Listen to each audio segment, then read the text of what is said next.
Welcome, virtual, literal treasure hunters, truth seekers, people trying to make better, wiser decisions. I want to talk today about the edge of clear thinking. Here's an edge that you can have in being a clear thinker, one that can give you an advantage around many people, above many people even around you.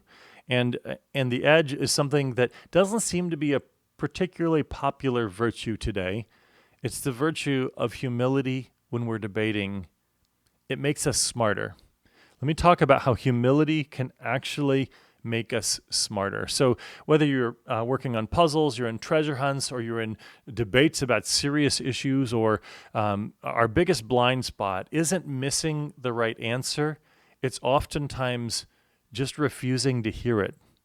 When we shut down viewpoints, we trade clarity for comfort, and real hunters of truth need the opposite.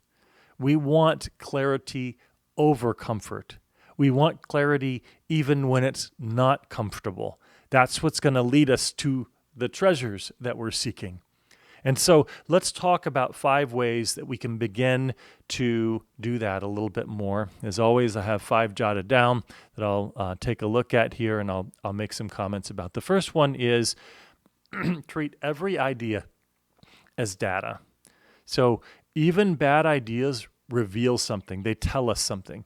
And in a treasure hunt, a wrong path can show you where not to dig. Yes, it brings us to the Thomas Edison example of all of those attempts at a light bulb that failed, and those were all, he didn't just treat those as failures, but they were insights on what didn't work, which would lead him to what did. In life, every perspective that you run into can sharpen your map of reality, because it can give you a glimpse of maybe what not to do or what to do or so forth. So a kind of humility that allows you to realize that even someone you disagree with, their comments and insights can help you become smarter, wiser, gain more insight, more understanding on how to move forward with whatever the next step might be.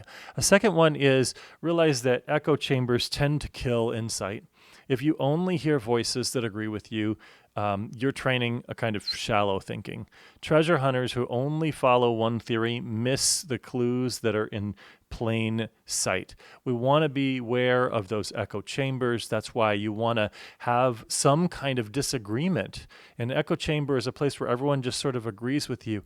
As a leader in an organization, as one who's led in multiple organizations, I'm cognizant of this. It's actually one of my greater fears and concerns that I run into is that people they're just going to agree with what I say because of my role or my role in authority. And I genuinely want people to disagree with me and to challenge me and to push me and I them, so that we can try to refine our thinking and get to a better conclusion when we're trying to solve a problem or discover a real truth and then figure out where to go from there. And so beware of just the echo chambers where everyone just kind of affirms the same thing over and over again. And the third one, it's one that I'm working on in my own life, and it's very useful in gameplay and treasure hunting and solving mysteries and, in a lot of areas, which is ask before arguing.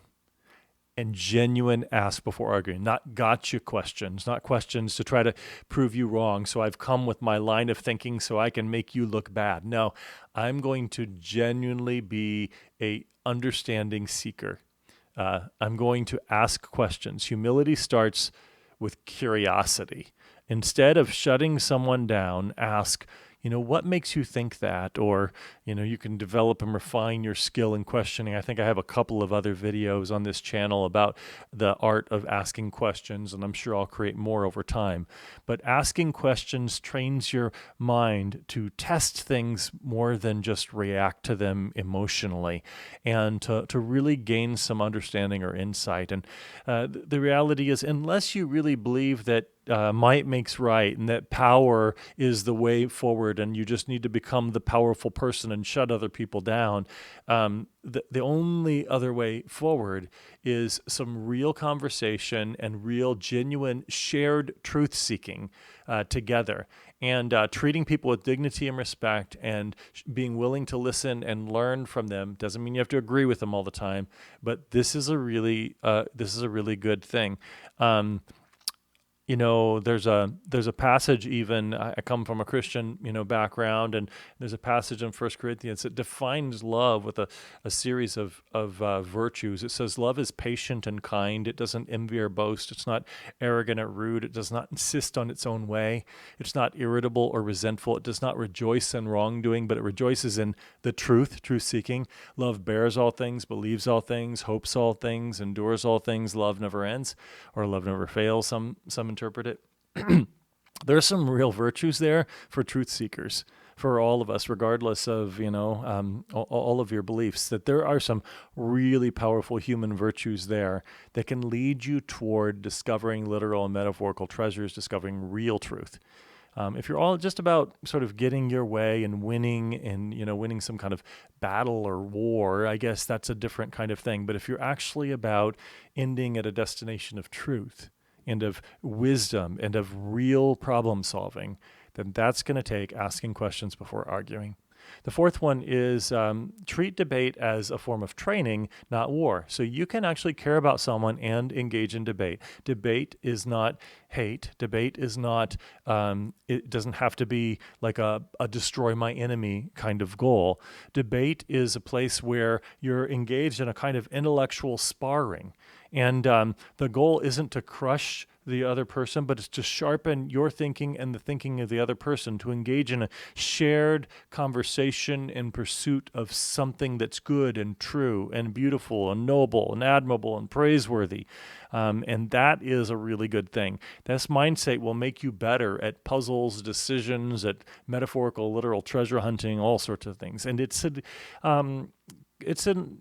sometimes a pretty rare thing to find in dialogue today, especially in the digital space.